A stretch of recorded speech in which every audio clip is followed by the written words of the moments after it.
হাত পা জ্বালা পোড়া শুধু ভিটামিনের অভাবে নয়, হতে পারে আরো গুরুতর রোগের লক্ষণ। 40 বছরের বেশি বয়সে হাত পা জ্বালা, জিনজিন, অবশ বা পোড়ার মতো অনুভূতি হলে বিষয়টি গুরুত্ব সহকারে দেখা উচিত। সাধারণত অনিয়ন্ত্রিত ডায়াবেটিসের কারণে স্নায়ু ক্ষতিগ্রস্ত হলে হাত পা জ্বালা, ব্যথা বা অনুভূতি কমে যেতে পারে। তাই প্রথমে রক্তের শর্করার পরীক্ষা করা প্রয়োজন। চিকিৎসকের পরামর্শ অনুযায়ী প্রিগাবেলিন বা গাবাপেন্টিন জাতীয় ওষুধ প্রয়োজন হতে পারে।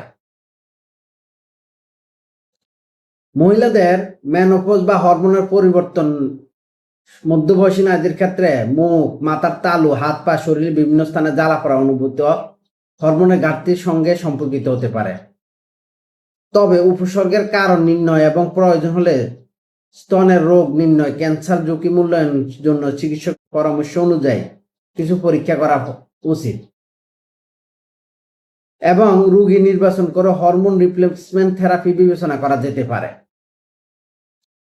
ভিটামিন বি12 এর ঘাটতি, দীর্ঘদিন গ্যাস্ট্রিকের ওষুধ সেবন, নিরামিষ খাদ্য অভ্যাস বা শোষণজনিত সমস্যার কারণে ভিটামিন 12 এর অভাবে স্নায়ু উপসর্গ দেখা দিতে পারে।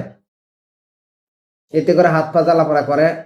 থাইরয়েডের রোগ, হাইপোথাইরয়েড সমস্যাতে হাত পায়ে অস্বাভাবিক অনুভূতি হতে পারে। কিডনি ও লিভারের দীর্ঘমেয়াদী রোগ, শরীরের টক্সিন জমে স্নায়ুর ক্ষতি হতে পারে, এতে করে হাত পা জ্বালাপোড়া করে। স্নায়ুর চাপ বা স্পাইনাল সমস্যায়, ঘাড় বা কোমরের ডিস্কের সমস্যায় থেকেও হাত পায়ে জ্বালা পড়া ও জিনজিন হতে পারে।